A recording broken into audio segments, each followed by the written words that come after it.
प्रकार वह मेघ शोभायान नहीं होता जिसमें एक बूंद भर जल ना हो गए, उसी प्रकार गुरुवर ये जीवन भी निरर्थक है।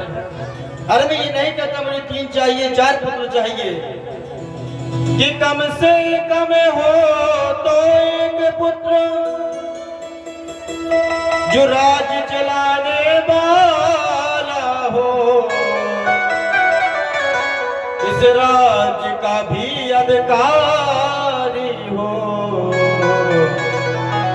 और वंश बढ़ाने वाला हो।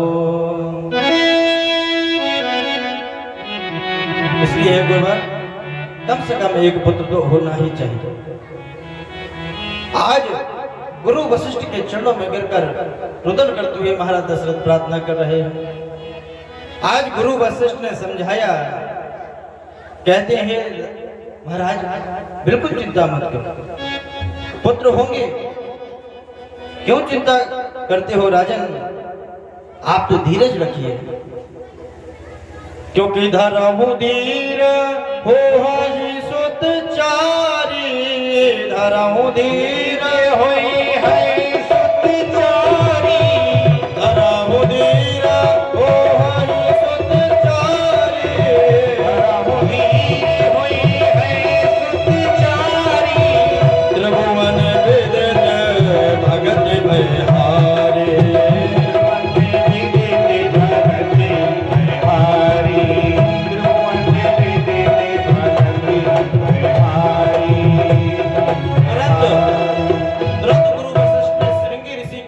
बुलाया।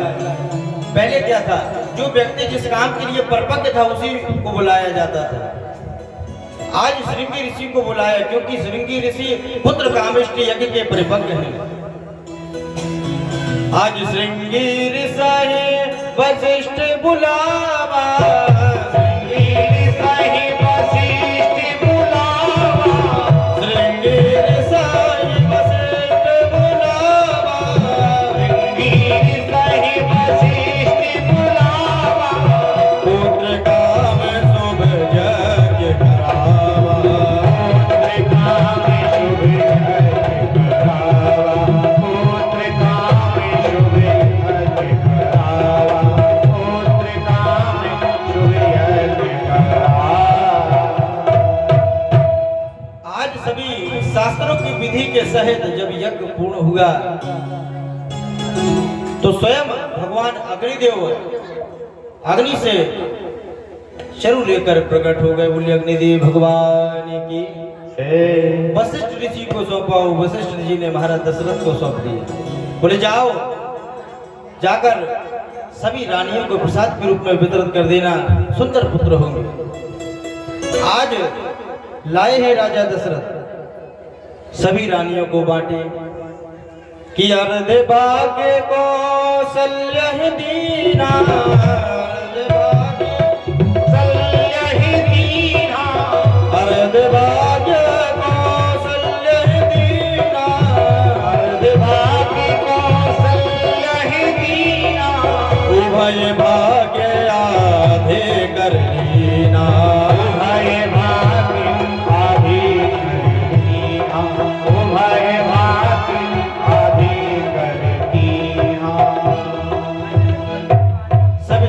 वितरित कर दिया। लेकिन बोले महाराज जी केकई जब इसका पान कर रही थी, मन में विचार करने लगी पहले भगवान को प्रणाम कर लूं फिर इसका पान करूं, और आज जैसी उसको रख दिया तो बोले एक आज चील उड़ती हुई आई, उसी में से कुछ हिस्सा लेकर भागी उड़ती हुई, और यही एक हिस्सा उबासी ले रही थी अंजनी माता पहाड़ पर, और उसके मुंह से वो टुकड़ा गिरा और माता अंजनी के मुंह में चला गया, और इसी से महर्षि हनुमंत लाल जी का प्रादुर्भाव हुआ। बोले हनुमान जी महाराज की। कहते हैं सभी रानियां गर्भवती हैं, राजा के मन में बड़ा आज हर्ष है, और बोले आज वही सुंदर घड़ी है, शुभ घड़ी है। कौन सी घड़ी है? बोले प्रभु का प्राकट्य होने वाला है। तो बोले जब प्रभु का प्राकट्य होता है महाराज, क्या नक्षत्र क्या घड़ी क्या दिन सब अब अपने आप अनुकूल हो जाते हैं। किरजोग लगन ग्रह पार तुझे सकल भय अनुकूल, चर अरो अचर हर्ष जुत राम जन्म सुख मूल। आज महाराज सभी अनुकूल हो गए और वही सुंदर घड़ी आई। क्या कि नौमी तिथि मधुमास पुनीता, नौमी तिथि मधुमास पुनीता, नौमी तिथि मधुमास पुनीता, नौमी तिथि मधुमास पुनीता, नौमी तिथि मधुमास पुनीता, नौमी तिथि मधुमास पुनीता, नौमी तिथि मधुमास पुनीता, शुक्ल पक्ष अभिजित हरि प्रीता, शुक्ल पक्ष अभिजित हरि प्रीता, शुक्ल पक्ष अभिजित हरि प्रीता, शुक्ल पक्ष अभिजित हरि प्रीता, मध्य दिवस अति शीत न धावा, दिवस यति शीत न धावा, मध्य दिवस अति शीत न धावा, दिवस यति शीत न धावा, पावन काल लोक विश्रामा, पावन काल लोक विश्रामा, पावन काल लोक विश्रामा। पूरी सुंदर हवा चल रही है, सुंदर सुगंध मंद हवा चल रही है और आज पूरी अयोध्या को दुल्हन की तरह सजा दिया गया है। और आज चैत्र मास में वर्णन कर रहे हैं शुक्ल पक्ष नवमी तिथि अभिजित मुहूर्त में, और ठीक दिन के 12 बजे राघवेंद्र प्रभु का प्राकट्य हो गया। बोलिए राघवेंद्र सरकार की जय हो। और जैसे ही भगवान का प्राकट्य हुआ महाराज वर्णन कर रहे हैं, बोले ससंग चक्रम सकिरीट कुंडलम सपीत वस्त्रम शिरसूरुहे क्षणम सहाक्ष वस्त्र कौस्तवश्रियम नमामि विष्णुं शिरसा चतुर्भुजम। बोले शंख चक्र गदा पद्म धारण करते हुए प्रभु प्रकट हुए। कौशल्य माता ने कहा कि ऐसे भी कोई प्रकट होती है? बोले माता देखो पूरी अयोध्या नगरी मुझे देखने के लिए महाराज बेचैन है, अरे मुख्य द्वार को खोलो। माता बोली कि ऐसे भी कोई जन्म लेता है, बालक बनो। बोले बालक बनो पहले। अब महाराज बालक बने। बोले ऐसे, बोले बच्चा होता है तो रोता है, बोले रो। बोले माता पुनि बोली सो मत डोली, वैसे नहीं बोले रो। अब बोले माता बड़ी परेशान करती है, रोए प्रभु।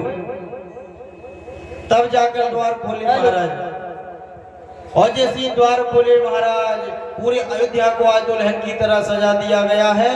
तो सुंदर प्रभु की स्तुति गाई। बोले भय प्रगट कृपाला दीन दयाला कौशल्या हितकारी हर्षित महतारी मनहारी अद्भुत रूप विचारी लोचने अभिरामा तन श्यामा विजितायुध उदचारी भूषण बनवाला नयन विशाला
मनुजी अवतार निजी इच्छा निर्मित तनु माया धुनि को पार। बोलिए राघवेंद्र सरकार की चारों भैया की जय हो। बहुत सुंदर बधाइयां बज रही हैं। एक बधाई राम जन्म में भी फिर श्याम जन्म की ओर चले। बोले अवध घर आनंद भयो जय हो राजा राम की। अवध घर आनंद भयो जय हो राजा राम की। अवध घर आनंद भयो जय हो राजा राम की। अवध घर आनंद भयो जय राजा राम की। जय हो राजा राम की जय हो राजा राम की। जय राजा राम की जय हो राजा राम की। जय हो राजा राम की जय हो राजा राम की। जय हो राजा राम की हाँ जय हो राजा राम की। अवध घर आनंद भयो जय हो राजा राम की। अवध घर आनंद भयो जय राजा राम की।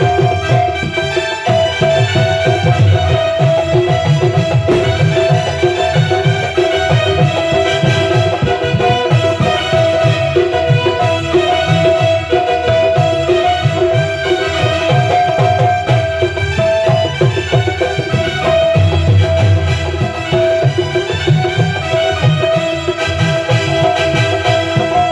राघवेंद्र सरकार की जय जय जय हो। जय जय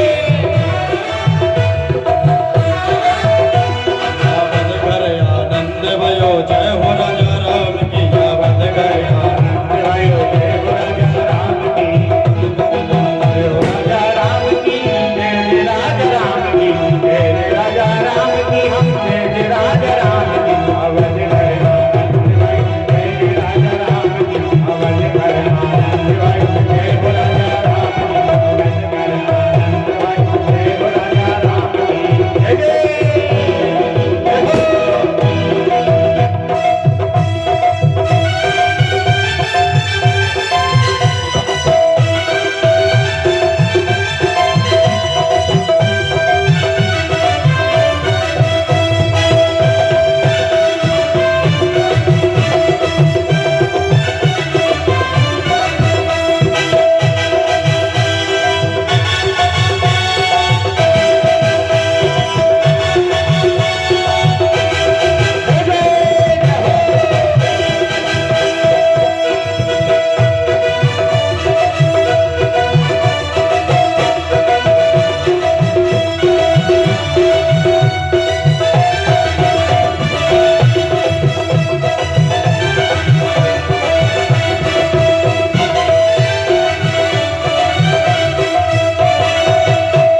बोलिए राघवेंद्र सरकार की जय हो। चारों भैया ने की जय हो। तीनों भैया ने की। जय हो।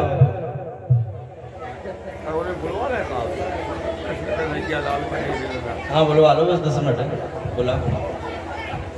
हाँ। अब थोड़ा सा चर्चा की ओर चले महाराज। फिर खूब नाचना, कोई आपको रोक टोक नहीं होगी। कहते हैं महाराज यहाँ शाखानुशाखा भगत पीढ़ियों का उद्धार किया है। और महाराज इन्हीं के ययाति महाराज के बड़े पुत्र हैं यदु। यदु की आगे पीढ़ी में देवी पीढ़ी नामक राजा हुए और इन्हीं के वंश में महाराज अर्जन पर्जन्य हुए। और अर्जन पर्जन्य दूसरी की पत्नी के जो पुत्र है हुआ उसका नाम है सूरसेन। और अर्जन पर्जन के 9 पुत्र और हुए जिन्हें हम नौ नंदन कहते हैं। और इन्हीं में से एक है नंद बाबा जो गोकुल में वास करते हैं। और इन्हीं के बेटा है सूरसेन और सूरसेन के वसुदेव आदि पुत्र हुए। और यहाँ सुखदेव जी कहते हैं राजन वसुदेव महाराज की 7 पत्नियां बताई गई हैं। बोले गौरवी रोहिणी भद्रा मदिरा लोचना इला देवकी प्रमुखा आसन पतंगानक दुंदुबे, कौरवी, रोहिणी, भद्रा, मद्रा, लोचना और इला। लेकिन देवी की प्रमुखास ये 7 पत्नियां बताई गई हैं महाराज वसुदेव की। और बोले बलराम जी भी 6 भाई बताए गए हैं, बल, गद, सारद, दुर्मद, विपुल, ध्रुव इत्यादि। ये सब बलराम जी के भाई हैं। और बोले रोहिणी के जो पुत्र हैं वो भी महाराज श्री बलराम जी हुए। और इन्हीं की वो भी इन्हीं के पुत्र हैं। और 8वें संतान के रूप में हमारे कन्हैया हुए।